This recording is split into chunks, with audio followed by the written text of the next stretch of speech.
My ISP includes a router. Why on earth would I need this? Well, if you don't know, you might want to watch this video. And if you do know, then you might want to see the Wavelink Giant Stream 6 as we do a full deep dive unboxing and review.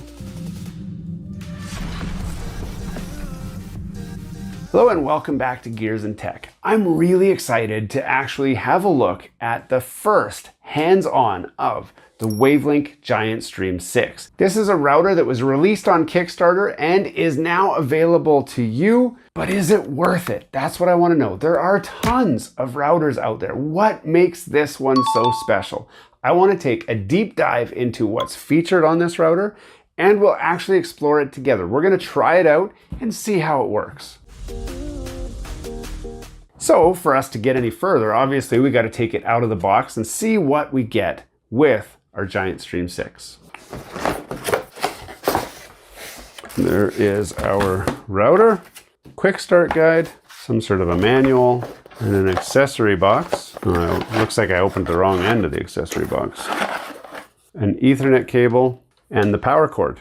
Then inside the bag, I can feel some antennas in here banging around, so I'm sure there's more stuff. And this is it. We just flip these antennas all out. And that's the whole router. Now, the first thing you're going to notice is most new routers have a ton of antennas. That helps to give you a lot better coverage. It is about the size of a standard Wavelink or any other branded router. Moving around to the back, we do have a number of ports on here, which is really good. Some of the routers lately have not been having as many ports as what this guy has. There's some that have more, obviously. We have one WAN connection, which supports up to 2.5G of speeds, which most of you probably don't have internet that fast. So this means that your router is not going to be capping you out. Your internet will be instead. And then we have 4 ports. One of those ports also supports 2.5G, which is great for those gamers or people that have a dedicated line to some sort of network connected device. On the sides, there's really not a lot to look at. At the front, there is a quick link button and the Wavelink logo. Now that we've got it unboxed, let's talk about the features, because that's where Wavelink is thinking that you're going to make the choice to go for a router like this versus the other guys.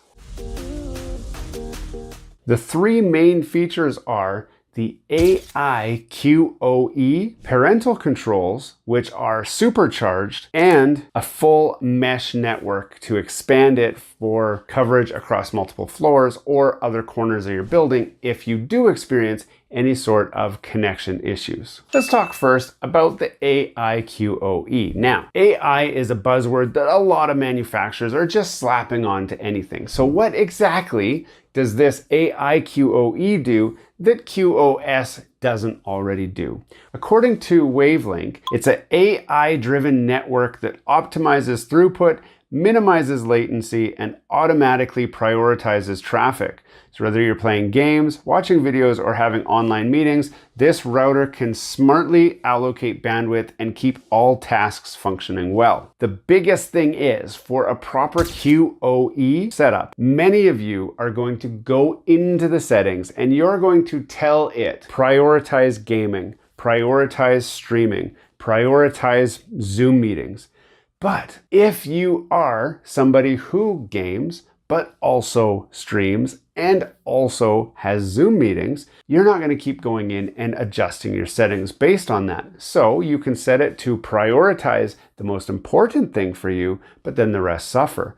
With the AI QoE, dynamically swaps between the one that it sees is the most dependent on the network, and if it can, it will prioritize simultaneously to make sure that every device has the internet when it needs it, exactly as it needs it, at the speeds and bandwidth that are required for it to function properly. It has the capability to just monitor what it thinks you need and then provide that for you, versus just a set it and forget it type system that does not have the AI technology built in. Scams go. Are you paying too much for Netflix, Spotify, Disney Plus, Crunchyroll, Duolingo, Canva, or Adobe? Gamsgo has you covered with premium shared subscriptions for a fraction of the price directly from the distributor. Yes, GamsGo is the shared premium experience that you've been looking for that saves a ton of money.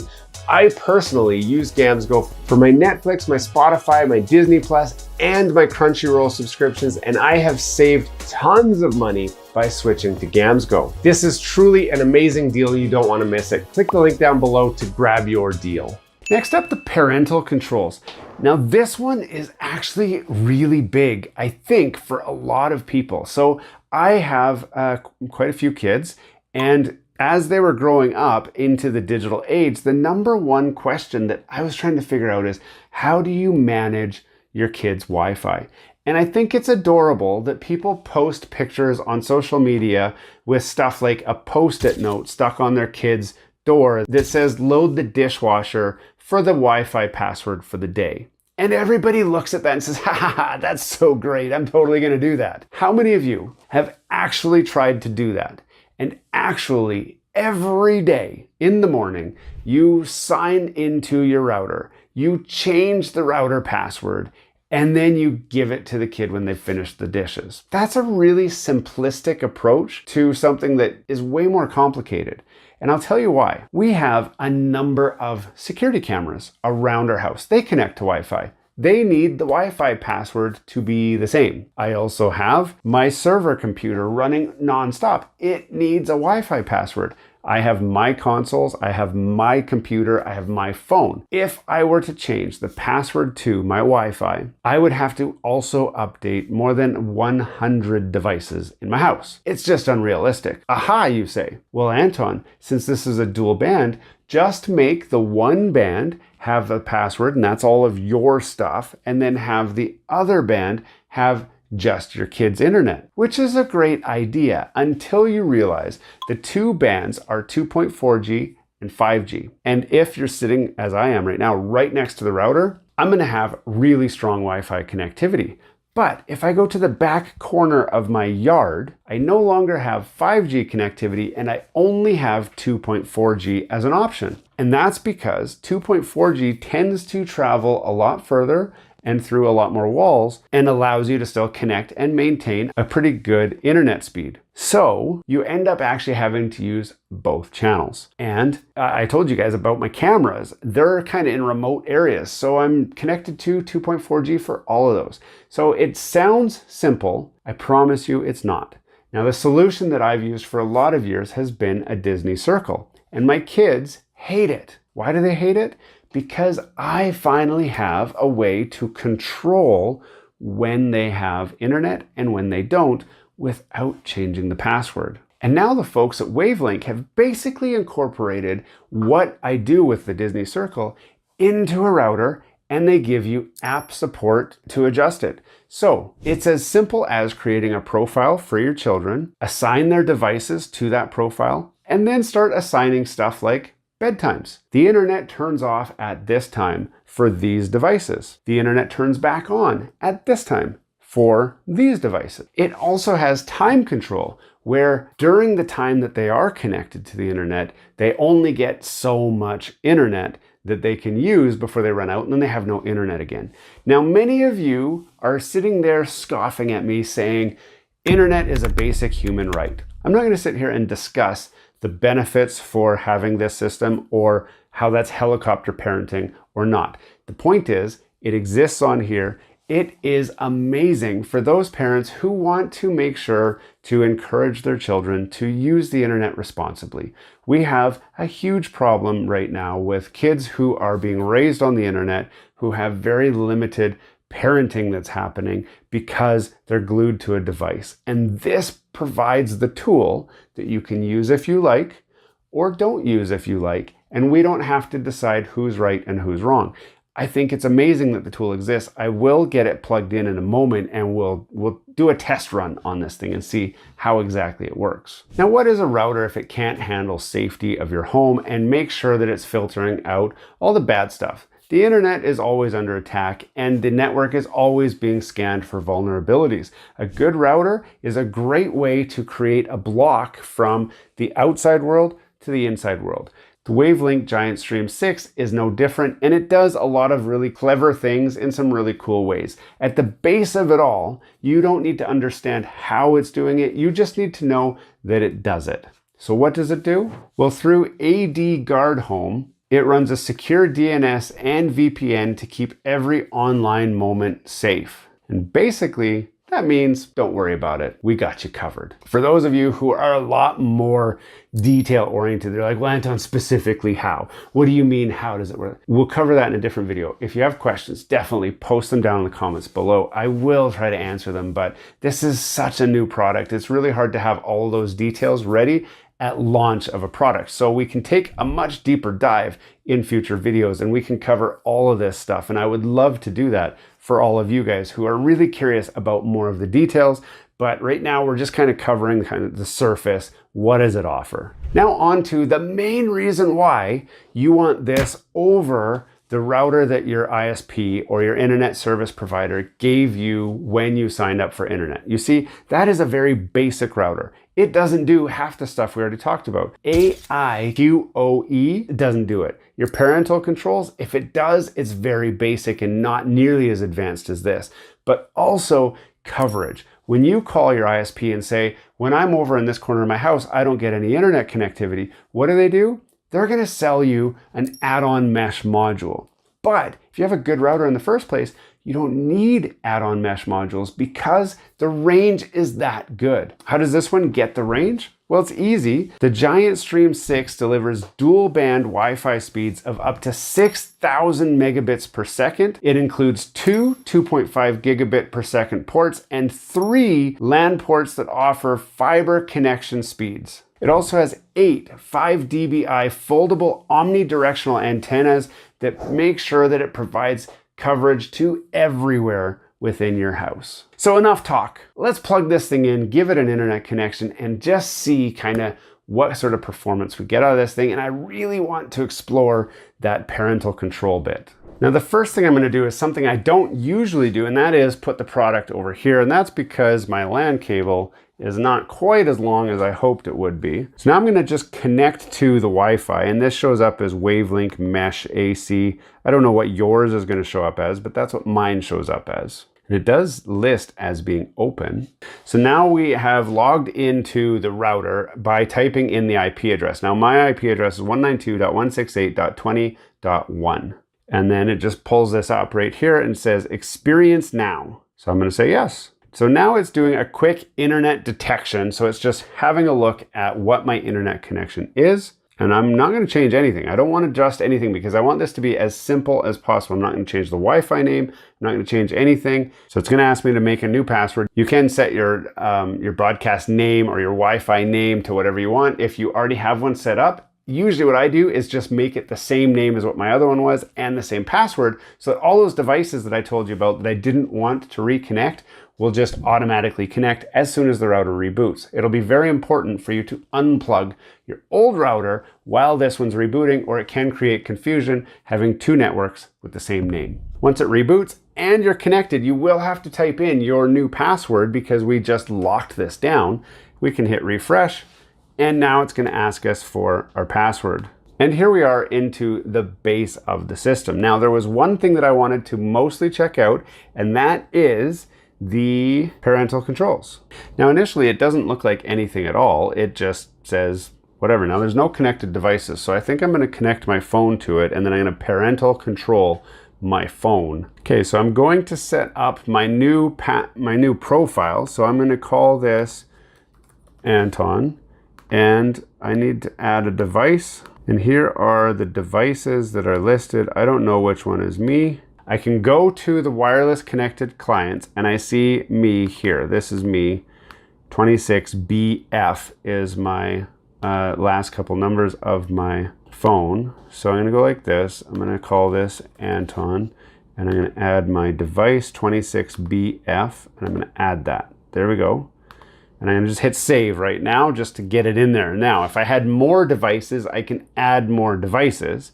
So this is it. I can see my history. I don't know, let's see if I go to Gears and Tech. Okay, so I just went to Gears and Tech. Let's refresh it. There we go. So this now knows that my phone, holy crap, my phone in 2 seconds is connected to a million things. Hopefully I've got no viruses. So I've got Facebook, I've got appmeasurement.com. I don't know what that's all about. Instagram.com, Facebook, YouTube, Google Play, amproject.org, and tunnel.googlezip.net. You tell me, do I have a virus on my phone? I don't know. Okay. Anyway, so that's on there. So now I can edit my profile and I can go to content filter and I can say, don't allow a dating app. I don't need to see dating apps. I don't need to see adult content. I don't need to see shopping, right? So in here on the time controls, I can go and say every weekday, every weekend, always, and or every day. And you can just say, here are your daily time limits. So I'm allowed to use it between 7 a.m. and let's say my bedtime, which is 8 o'clock p.m., right? So 7 a.m. to 20 o'clock, and there we go.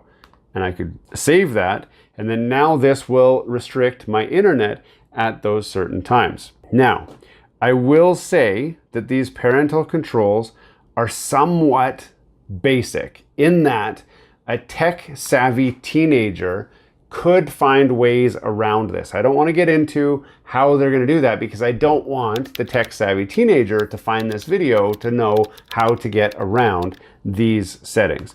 But that is always the eternal problem with parental controls. But what this will do, it will still allow you to connect to the Wi-Fi. What it won't do is let you connect to the internet. So the device will still be connected. It will not have internet because they just block your Mac ID at those times that you're not allowed to, and they also filter your internet traffic based on that Mac ID. So there's a little bit of back and forth. It's maybe not quite as user-friendly as what I would like, but my feedback to the Wavelink guys, there are some ways to make this the de facto perfect parental control system. And if you're curious about how to do that, give me a call. I have kids. I know with dealing with this kind of stuff for 20 years, what parents need and what would make this so much better. But on a basic level, it does exactly what you expect it to do, and it's way, way easier than changing the password every morning. I promise you are not going to change the password every morning. Now let's look at this AI QoE. So here is the thing. Now you can tell it still, I want you to just focus on gaming. I don't care if my wife's watching Netflix upstairs. Gaming is number one, and that is always the priority. Do not change my mind, right? So you can do that. But if you're not sure, you just click AI, which is the auto mode. It'll dynamically adjust your connection type to prioritize whatever it thinks is the high priority at that time. It does look like there's options to adjust the sensitivity and the intensity, which most likely you're not going to play with because I don't even know how you test that. If you turn it, make it more sensitive, how do you know if it's more sensitive? If you're experiencing quality of service issues with streaming, then maybe you can come back and adjust this to say, notice when I'm streaming sooner and make it stronger, right? So you do have the ability to do all that. Now there is probably an update on here. There is a new version. Would you like to apply it? Now I don't like applying updates to software while I'm in the middle of filming a video because it just slows things down and everything gets messy. But I do want to see if there are any improvements to the AI QoE settings or the parental control settings. So I'll go through the update real quick, then I'll come back.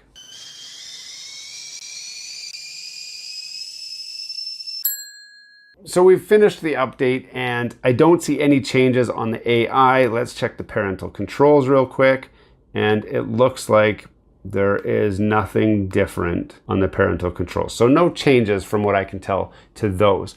Everything else is pretty much standard. You've got a VPN option where you can add your VPN clients on there. You've got port forwarding. You've got your wireless connectivity. You've got your device status, your network. It's all on here exactly as you would expect. And it's pretty standard. I do want to do a speed test just to see what kind of speed we get out of here. I have a direct hardwired connection right now, which is going through my other router. So I'm not connected directly to my internet connection. So I probably won't get full speed. My internet connection is 1 gigabit internet through fiber optics. So I do expect my upload speed to be high which look at that, it is. And part of my problem with my speed, I'm actually going through a switch as well. So it's not optimal, and do not take the results of this as this is what the router can do. But I am connected on Wi-Fi to this, which is hardwired through a different router to my ISP. And there's my results. 483, that's exactly what I usually expect to see. 596, that's a great upload speed, especially when I'm connected from Wi-Fi from here to here. It's not a wired connection. So this is a great wireless connection. As for wireless range, I have gone through the whole house with my cell phone checking wireless strength through the house, and it is exactly as you would expect. It fills every single part of the house with Wi-Fi. I am on a 2-story bungalow, and I'm currently in the basement. I've got metal and tin and all kinds of stuff in between me and the rest of my house, and it works exactly as expected and way better than the ISP provided router. So this is my new router. It's the one that we're going to use for our live streaming, and I handle all of my uploads and everything to my editing team through that computer there, which goes through Wi-Fi. So if my Wi-Fi strength is bad, this will help fix that. Now, if you thought, hey, I'd like to get my hands on one of those, I will put a link in the description where you can pick one up. And I am always curious what your opinion is. Did I miss something in this review that we didn't cover already? Or is there something that you would like to know more about? I can always make another video, but I always do try to answer the questions in the comments as well. Thanks for watching all the way to the end of this video. We hope you enjoy the content in this video, and we'd love to have you come back. Consider subscribing to the channel if you haven't already. And for those subscribers who are looking for that extra special thing that you can do to support this channel, consider joining our members group. That's where we're building this community, the Gears and Tech community, where we can all enjoy content together. You'll get special perks, which we'd love for you to check out by clicking the link down below. For those of you who are just happy to watch the video, that's okay too. You can check out some of our other content right over here, where we've got some previous videos that have already been uploaded and enjoyed by many of our viewers already. We do hope to see you again. This has been Gears and Tech. Have a great day.